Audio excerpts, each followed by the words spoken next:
दिव्यापुर की सभी सम्मानित साथियों को नमस्कार। कैसे हैं? उम्मीद करते बहुत अच्छे होंगे। आज हमारे साथ मनु राजपूत जी मौजूद हैं जो कि दिव्यापुर विधानसभा से तैयारी कर रहे हैं और आज जानेंगे भारतीय जनता पार्टी का कैसा रुझान रहने वाला है दिव्यापुर के अंदर। यहाँ के जो वर्तमान विधायक है समाजवादी पार्टी से हैं और कहीं ना कहीं कैसे समाजवादी पार्टी को टक्कर देंगे। सूबे में भारतीय जनता पार्टी की सरकार है और हैट्रिक लगने की तैयारी पर भारतीय जनता पार्टी जोर शोर से तैयारी कर रही है। सबसे पहले तो मैम बहुत बहुत स्वागत है आपका मिट्टी न्यूज़ पर। धन्यवाद। कैसी हैं आप? बहुत अच्छी। चुनावी तैयारियां कैसी चल रही हैं? बहुत अच्छी चल रही हैं हमारी। मैं जनता के बीच जाती हूँ, जनता मुझे अच्छे से प्यार स्नेह देती है। मेरा ख्याल है कि मुझे जनता जो आशीर्वाद देगी वो अच्छा ही है। दिव्यापुर के क्या हालचाल है? कैसा विकास कार्य किया है? सपा के विधायक हैं, कैसा चल रहा है सब? सपा के विधायक ने ज़्यादा कुछ विकास तो नहीं किया है, पर मैं इतना जानती हूँ कि भारतीय जनता पार्टी ने बहुत अच्छा विकास किया था। इसके पूर्व में जो सरकार थी यहाँ विधानसभा की, उसमें बहुत अच्छा विकास हुआ। आने वाले समय में मेरा विचार है कि भारतीय जनता पार्टी जिसको भी दिव्यापुर विधानसभा से उतारेगी, मेरा मानना है कि वो प्रचंड बहुमत से जीतेगी, जो भी होगा। अच्छा जी। अच्छा, दिव्यापुर की बात करी जाए तो लगातार शायद 10 साल से यहाँ पे सपा के विधायक हैं जी, तो चुनौती तो रहेगी आपके लिए? बिल्कुल, क्योंकि मैंने ये भी सुना है, बहुत जगह सुना है कि आप भी चुनावी तैयारी कर रहे हैं, चुनावी मैदान में आने की संभावना है। अगर भारतीय जनता पार्टी आपको टिकट देती है तो आप चुनावी मैदान में आएंगे? बिल्कुल, यदि संगठन मुझे ये सम्मान दे रही है और पब्लिक यदि चाह रही है तो जरूर मैं जनता के बीच जाकर के चुनाव लड़ने का प्रयास करूंगी। पूरी दमदारी से? पूरी दमदारी से चुनाव लड़ूंगी। अच्छा, अगर बात करी जाए दिव्यापुर के अंदर जी, क्या जातीय राजनीति भी होती है दिव्यापुर के अंदर? क्योंकि राजपूत जी यहाँ के पूर्व विधायक थे, कृषि मंत्री रहे जी, आप भी। जी जी, नहीं ऐसा नहीं है। जात पात भारतीय जनता पार्टी सबका साथ सबका विकास लेकर के चलती है। और ये रही बात कि लोधी समाज को ही उतारा जाता है, तो यहाँ पर ये जो आंकड़े हैं लोधी समाज के ज़्यादा यहाँ वोटिंग लोधी समाज की है। इसलिए सरकार का भी ये मानना रहता है कि जिस क्षेत्र में जातिगत ज़्यादा लोग होते हैं तो उसी को देने का प्रयास करते हैं। हालांकि ऐसा नहीं है कि एक ही समाज को मिले, यदि उनका किसी अन्य समाज का वर्चस्व अच्छा है, जैसे कि पूर्व में हमारे तिवारी जी यहाँ से रहे हैं, ब्राह्मण समाज से थे, वो भी यहाँ के विधायक रहे, दिव्यापुर विधानसभा से रहे हैं औरैया से। तो ऐसा नहीं है कि वहाँ देखा जाता है कि जो समाज जो अच्छा कार्य कर रहा है, जो अच्छा कार्य कर जनता के बीच जा रहा है, सबको गले लगा रहा, सबकी सुन रहा है, सबकी समस्याओं का समाधान कर रहा है, तो कौन गले नहीं लगाएगा? हर समाज गले लगाने को तैयार है। जात पात का भारतीय जनता पार्टी में कोई ये आडंबर नहीं है। अच्छा, एक बात और बताइएगा, आज के समय में तमाम चीजें चल रही हैं जी, भारतीय जनता पार्टी बोल रही है कि हम हैट्रिक लगाएंगे जी, सूबे में तीसरी बार सरकार बनाएंगे, और कहीं ना कहीं अगर बात करी जाए तो 2027 के चुनाव में सपा कह रही कि हम पीडीए के आधार पे पीडीए को एकजुट करके सत्ता में वापसी कर लेंगे। अच्छा, एक बात भाई साहब ये बताओ, समाजवादी पार्टी जो बार बार पीडीए की बात करती है, तो पीडीए में हमारी एक पूजा पाल उन्हीं के पार्टी की नेता रही हैं, विधायक रही हैं, क्या वो पीडीए से नहीं थी? यदि पीडीए से वो थी तो फिर उनके साथ ऐसा व्यवहार उन्होंने क्यों किया? तो क्या पीडीए चला रहे हैं, इस तरह पीडीए हो जाता है? पीडीए के लिए तो प्यार की जरूरत है, सम्मान की जरूरत है, जनता के बीच जाने की जरूरत है। उनको यदि आप अपमानित करके रह जाएंगे तो मेरे समझ में ऐसा संभव नहीं है जैसा वो बोल रहे हैं। अच्छा, आपका मतलब कहने का ये है कि जो पीडीए चल रहा है वो कहीं ना कहीं सम्मान नहीं दे रहा है? सम्मान नहीं मिल रहा। मैं तो पूजा पाल का उदाहरण देख रही हूँ, वो भी तो महिला है, मैं भी एक महिला हूँ। महिला होने के नाते एक महिला का दर्द भली बात समझती हूँ। उनके साथ क्या बीता है मैं भी समझ रही हूँ, मैंने आंखों से देखा भी है।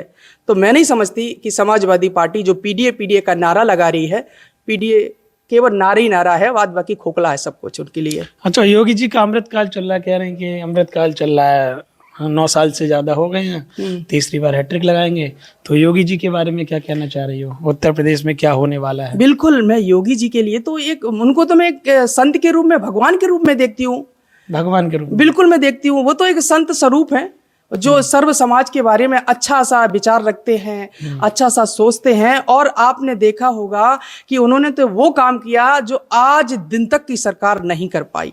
और यही वजह है कि भारतीय जनता पार्टी में बहनें एक से एक बढ़ चढ़ के हिस्सा ले रही हैं और आ रही हैं, कह रही हैं कि भारतीय जनता पार्टी में जो हमारे बाबा योगी नाथ ने जो मुझे सम्मान, स्नेह और भय मुक्त समाज जो दिया है, जो आज दिन तक की किसी भी सरकार ने ऐसा नहीं किया है। मैं भारतीय जनता पार्टी का सभी बहनें हृदय से सम्मान करते हैं और उन्हीं में आने का प्रयास भी करती हैं, आ भी रही हैं। अच्छा, अभी बंगाल का चुनाव हुआ तो सपा आरोप लगा रही है कि एक बहन को हराने के लिए, मतलब ममता दीदी को हराने के लिए लाखों सेना लगा दी, सुरक्षा बल लगा दिए। जी नहीं, ऐसा नहीं है। वहाँ सपा के लोग आरोप लगा रहे हैं और विपक्ष के लोग आरोप लगा रहे हैं। सपा के लोगों को पता नहीं क्या बोलने लग जाए, कांग्रेस और भी पार्टी, कांग्रेस भी पता नहीं क्या बोलने लग जाए। अपने वो जो काम कर रहे हैं उस पर ध्यान न देकर वो भारतीय जनता पार्टी के विकास पर हमेशा उन्होंने उंगली उठाई है। ये उनका एक पहला तरीका रहा है। वो रही बंगाल की बात, बंगाल में आपने देखा होगा वहां पर ऐसे ऐसे कांड हुए हैं बहनों के साथ भी। एक तो उसमें एक हॉस्पिटल वाला केस आया था, उसमें ममता बनर्जी कुछ नहीं बोली थी। अभी एक दीपू दास के पास आपने देखा होगा, उसे जिंदा जला दिया गया था। ममता बनर्जी को दिखाई नहीं देता इंसानियत क्या मर गई है? वहाँ इंसानियत के नाते कम से कम वहाँ बोलना चाहिए। मेरे समाज से भारतीय जनता पार्टी ने वहाँ इसी कारण से प्रचंड बहुमत से वहाँ पर जीती है। और हमेशा मेरे अंदाजे यदि रहा तो बंगाल में हमेशा भारतीय जनता पार्टी का ही परचम लहराएगा, हमेशा। बिल्कुल। दीदी जी की अब वापसी नहीं होगी? दीदी जी की कभी वापसी अब नहीं होगी, कभी नहीं होगी। अच्छा, एक बात और बताइए, आपने ये बातें कही कि ये हुआ तो सरकार पलट गई। विपक्ष ये भी कह रहा है कि भाजपा को मणिपुर याद नहीं आता है। नहीं, मणिपुर याद आता है, मणिपुर जरूर याद आता है। वहां पर मणिपुर वो अपनी उनकी पर्सनल कुछ बात होगी, पर फिलहाल हमारी सरकार वहां थी और हमारी सरकार ने वहां पूर्णतः वहां पर सहमत वहां जताई, लोगों के बीच गई, उनकी समस्याओं को सुना और उनकी समस्याओं का हल भी किया। अच्छा, क्या लग रहा है 403 में से उत्तर प्रदेश के विधानसभा चुनाव में भारतीय जनता पार्टी की कितनी सीटें आ सकती हैं? 300 प्लस। 300 प्लस? यस, कोई रोक नहीं सकता। दोनों पार्टियों के दावे बराबर हो रहे हैं। वो कह रहे 300 प्लस, कहीं 350, 300, 350। देखिए, दावे करने के लिए कोई भी दावा करने लग जाए, लेकिन जब व्यक्ति जमीन पर जाकर के हकीकत देखता है तो प्रत्याशी नहीं जानता है कि मैं कितने पानी में है, कितने उथले में, कितने गहराई में, लेकिन पब्लिक एक एक जवाब दे देती है कि कौन सी पार्टी कितने बहुमत से आगे जा रही है। अच्छा, एक बात और बताइए, 2024 का चुनाव हुआ जी, यहाँ से पहले भाजपा के विधायक सांसद थे जी, अब सपा के सांसद हैं जी, जितेंद्र दोहरे जी हैं जी। तो कहीं ना कहीं क्या लग रहा है, सपा ने वापसी की है क्या? नहीं, ऐसा क्योंकि सांसद तो बन गए, पहले रामशंकर कठेरिया जी थे जी, अब दोहरे साहब हैं जी। तो ऐसा नहीं है। देखिए, रामशंकर कठेरिया जी थे, उन्होंने भी विकास का काम किया है, बहुत अच्छा काम किया है और बहुत अच्छे लीडर हैं। वो भारतीय जनता पार्टी के बहुत अच्छे लीडर हैं, लेकिन वो किस कारण से सत्ता में वापसी नहीं आ पाए हैं, ये कुछ कारण रहा होगा। इसके बारे में मुझे कोई ज्यादा नॉलेज नहीं है। उसका क्या 24 के चुनाव का फर्क 27 में पड़ेगा? नहीं, कोई फर्क नहीं पड़ेगा। कोई फर्क नहीं पड़ेगा? कोई नहीं। अच्छा, आपको अगर भारतीय जनता पार्टी टिकट देती है जी, तो क्या प्रदीप यादव जी को कैसे चुनौती दी जाएगी, या फिर सपा से जो भी प्रत्याशी आता है? बिल्कुल डटकर मुकाबला करूंगी और मेरे ख्याल से कि वो बहुत बुरी तरह यहाँ से हारेंगे। बुरी तरह? 10 साल के विधायक हैं वे, 10 साल नहीं, चाहे 50 साल के विधायक हो रहे हों, लेकिन भारतीय जनता पार्टी जो जमीनी स्तर से छोटे वर्ग के लोगों को लेकर के काम कर रही है, मेरे समझ से कि आज भी लोग भारतीय जनता पार्टी के साथ जुड़ने को तैयार हैं और आगे आने के लिए भी भारतीय जनता पार्टी का ही झंडा ऊंचा कर रहे हैं। अच्छा, एक बात और बताइए, एक बहुत मजाकिया अंदाज में जी सोशल मीडिया पे ट्रेंडिंग में चल रही हैं चीजें जी, Bharatiya Janata party versus cockroach जनता पार्टी जी, कैसे देखते हैं? क्योंकि भारतीय जनता पार्टी को भी पीछे छोड़ दिया, कांग्रेस को भी पीछे छोड़ दिया, लगभग 18 से 20 मिलियन फॉलोवर भी हो गए हैं। जी। भाई साहब, एक मैं बात बताना चाहती हूँ आपको, कोई भी पार्टी जब नई बनती है ना, तो जैसे मिचकड़ियां जो उलती हैं छोटी मोटी, तो बहुत ज्यादा उड़ने लगती हैं। लेकिन आपने पहले दिल्ली की वो कौन थे, केजरीवाल सरकार की, वो आम आदमी पार्टी, शायद आम आदमी पार्टी है उनके पहले बहुत फॉलोअर्स थे, बहुत, फिर अब धीमे धीमे उनका कोई नाम भी नहीं ले रहा, कोई उनसे जुड़ने को प्रयास। और वो तो किसी ने मजाकिया अंदाज में बना दिया बाहर बैठ के, तो ये भी तो मजाकिया है। ये देख लेना 1-2 महीने के बाद में ना कॉकरोच समझ में आएगी, ना सांप ना बिच्छू, कुछ नहीं समझ में आएगा। कॉकरोच ना सांप ना बिच्छू, कुछ नहीं समझ में आएगा। भारतीय जनता पार्टी के अलावा कोई नहीं। अच्छा, वो कह रहे हैं कि अब तो ये जैन जी हैं तो तमाम चीज़ें चल रही हैं, नई जनरेशन जो चल रही है अभी, नई जनरेशन भी, वो कह रहे हैं कि सब बेरोजगार इकट्ठे हो रहे हैं। भारतीय जनता पार्टी ने जो रोजगार दिया है वो समाजवादी पार्टी ने नहीं दिया है। समाजवादी पार्टी ने एक ही जात के लोगों को दिया है। यहाँ सर्व समाज के लोगों का विकास हो रहा है, और आंकड़े उठा करके देख लीजिए, सर्व समाज का विकास हुआ है। भारतीय जनता पार्टी में आपके अनुसार सर्व समाज का विकास किया हुआ जा है। रहा है। जी बिल्कुल हुआ है। अच्छा, एक बात और बताइएगा, 10 महीने बाद चुनाव है जी। और दिव्यापुर, जैसे मैंने आपका नाम ले लिया, अगर आपको टिकट मिलती है, जी कहीं ना कहीं अगर आपके अलावा और किसी को मिलती है तो क्या रुझान रहेगा? देखिए, मैं संगठन के साथ वफादारी के साथ जुड़ी हूँ। यदि संगठन मेरे अलावा किसी और को भी देती है तो मैं उनके साथ काम करूंगी। यदि भारतीय जनता पार्टी और संगठन मुझे दे रही है तो मुझे मेरे साथ जुड़ना चाहिए और संगठन का साथ देना चाहिए। मतलब जो संगठन जिसको भी दे देगी मैं उसके साथ हूँ, और वरना मैं पूर्णतया फुल ताकत से चुनाव लड़ूंगी। फुल ताकत से चुनावी बुगल फूंक दिया आपने मिट्टी न्यूज पर। बिल्कुल। मैं जनता के बीच में जाता हूँ, बहुत सारी जगह जाता हूँ, एक सवाल और आता है कि बहुत सारे लोग कहते हैं कि लोकल का प्रत्याशी हो, कोई बाहरी ना हो। आपके यहाँ पे सभी लोग लोकल के ही हैं, आपका क्या है? मैं भी लोकल की हूँ। मैं फपून के पास में मेरा गांव पड़ता है माखनपुर, जो हमारे पिता पूर्व श्री छेदालाल राजपूत ब्लॉक प्रमुख भागनगर से 2 बार रहे हैं और भट्टा वाले भी रहे हैं। मैं उनकी पुत्री हूँ, और मैं इस समय वर्तमान में दिव्यापुर 2 से 3 विधानसभा में रह रही हूँ। मैं लोकल की हूँ और लोगों के साथ जाती हूँ। मेरे पति मनु भाई राजपूत, वो हमारे साथ हैं।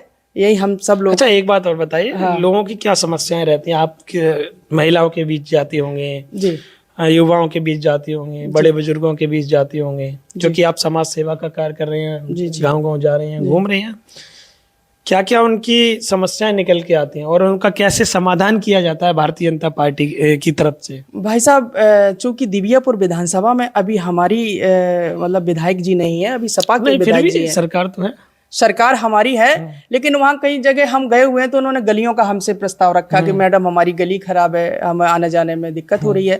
तो मैंने उनको आश्वासन दिया है कि आप मुझे लिख करके दीजिए, मेरी जितनी भी ताकत होगी, जितना भी मैं प्रयास करूंगी, आपकी भी ये सड़क जो भी समस्या है समाधान कराने का प्रयास करूंगी। मतलब सड़क का मुद्दा रहता है? सड़क का मुद्दा रहता है ज्यादातर। एक मुद्दा और है, आपके दिव्यापुर में छुट्टा जानवर से किसान बहुत परेशान रहता है।